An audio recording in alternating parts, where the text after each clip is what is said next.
I'm impressed with all these resources that you have in your head, Mark. You're able to recall a lot of these. It's a Shark Tank thing, right? Yeah, and just imagine, let's talk about that for a minute. Just imagine you're talking to someone on Shark Tank and they ask this question, is now a good time to start a business? Great question, Art. It is the absolute best time in the history of starting businesses to start a business, and I'll tell you why. Number one, big companies aren't quite sure what's going to happen next. Work from home, competition, how much of their business will return. And traditionally, big companies really try to keep things the way they were. And medium-sized companies as well. They want things to go back to the way they were. Small businesses, as you've heard with some of the questions we've had, they're concerned about just how to stay in business and what comes next. But they have to deal with legacy things. If you're a restaurant, how do you change the restaurant you've already built? If you're a clothing store, how do you deal with returns and people trying things on? And your store is already designed for the way things used to be. If you're starting from scratch right now, you already have a good feel for all the new rules post-pandemic.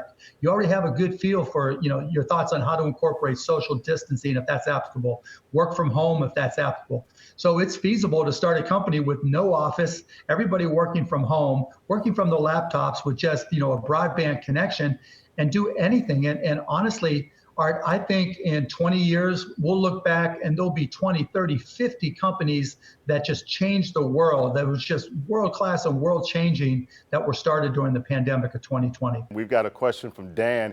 He lives in Dallas, Texas, and watches the CW33. And Dan says, 22 states are seeing a rise in positive COVID-19 cases, Texas among them. Where's the balance between protecting lives and providing livelihoods? That's a great question, Dan, and I don't have a good answer for you. I mean, my business hat, when I put on my business hat, I'm a big believer in American exceptionalism, and I think we have amazing scientists that are going to come up with a solution. And I'm more a fan of, a little bit of slow walking as opposed to rushing. But the reality is, whether you think it was too soon or not soon enough to open back up, what we've done is what we've done. And so we're going to have to learn very quickly the results. Texas and Dallas have been open for about a month now. We're seeing a rise in cases, but we're not seeing a big rise in deaths. And that's a good thing. So maybe we're getting smarter about how we deal with it. Maybe people from more vulnerable populations are still being strict and staying home. So, I don't have a good answer for you in terms of balance, but we're going to find out very quickly whether or not we're going to have a big resurgence or a serious resurgence. All right, here's our first sports-related question. It comes from Terrence here in Birmingham, Alabama. He watches CBS 42 News, and he says, I'm a college athlete at a D3 school, so I'm not on an athletic scholarship. I'm worried about starting workouts again in the summer and going back to play in the fall.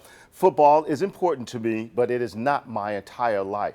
I'm worried I could be exposed to COVID-19 through football. Is it worth the risk to play sports during a pandemic? That's a great question. That's a conversation to have with your athletic director. Even with the D3 school football program, they're going to have to take precautions. And talking to the AD, you're going to be able to get a good sense to what precautions they're taking. Like with the NBA, we're going to be quarantined when we go back to play in Orlando in July. And all the players are going to be in a single hotel. They won't be able to just come and go as they please because we want to reduce the touch points and reduce the risk. In terms of getting yourself to a point of confidence and comfort, again, talk to your athletic director. If you don't feel comfortable, don't do it. I mean, you've got a long life ahead of you. Maybe you're that anecdotal, that exceptional D3 player that has a chance to play in the NFL. But if you're one of the 99.99% others, this is more about your life and your future. And, if it were me or my child, I would say to be very conservative. And, if you're not 100% confident, then don't play. The National Bureau of Economic Research now says what I think we already knew, but they made it official. We're in a recession. That brings us to London from Albany, New York's question. She watches News 10 ABC, and she asked this: will the economy be sluggish in its comeback? Yes. Yeah, no question about it. I mean, just think of all the questions, that we've just had here on the show. Small businesses having uncertainty, people having uncertainty about their jobs.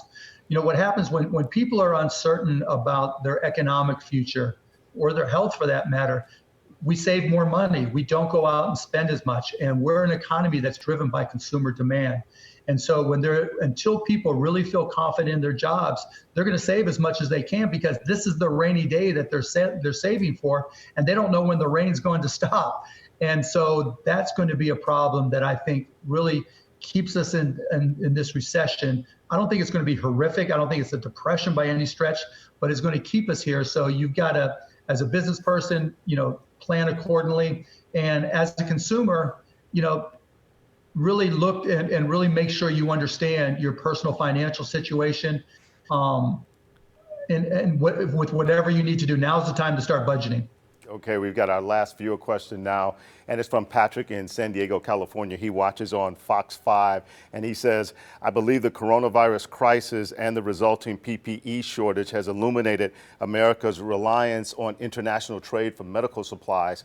Should our country be looking to get back to a place where made in America becomes the norm?